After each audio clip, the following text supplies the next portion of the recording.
ఏంది నా భార్య అది మెసేజ్ పెట్టుండదే, డ్యూటీ అయిపోయిందే కూరగాయలు తీసుకొని రండి. మన వాట్సాప్ లో చూసినా కానీ బ్లూ టిక్లు పడవు కాబట్టి చూడలేదని చెప్పేసి సరిపోతుంది. ఏంటి ఇంకో మెసేజ్ కూడా పంపించుండదే, మీ ఫ్రెండ్ ఎవరు సుమిత్ర అంట, ఎలా ఉన్నారో అడిగినాను చెప్పమనింది. సుమిత్ర ఎవరా? చెప్పండి. ఎవరు మే సుమిత్ర? నంబర్ ఏమని ఇచ్చిందా? సుమిత్ర లేదు, సింతకాయ లేదు. మీరు మెసేజ్ చేసినా చూడనట్టుంటారు కాబట్టి సుమిత్ర అని మెసేజ్ చేసినా ఫోన్ చేస్తారని. కూరగాయలు మర్చిపోకుండా తీసుకురండి. ఆల్రెడీ మార్కెట్ లోనే ఉండా. అవునా? మా కూలి కోమలి కూరగాయలు కొనాలంటే కూడా వచ్చిన. కోమలి ఎవరా? ఎవరితో? ఎవడి? ఎక్కడ? నువ్వెక్కడా? కూరగాయల మార్కెట్ లో. కోమలిలా కొలిగిలే ఊరికే చెప్పిన. ఎడదిరి మార్కెట్కి వెళ్ళిపోయినావు కాబట్టి కూరగాయలు కొనుక్కొచ్చాయి. భయంగా ఉండదా? నాకేం భయమో, ఇక్కడ మా కొడుకు నరేష్ ఉన్నాడు కానీ వాడితో కూడా నడుచుకుంటూ వచ్చేస్తాం గాని.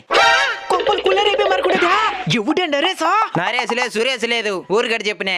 కూరగాయలు కొంటాను, మీరు మోసుకరండి.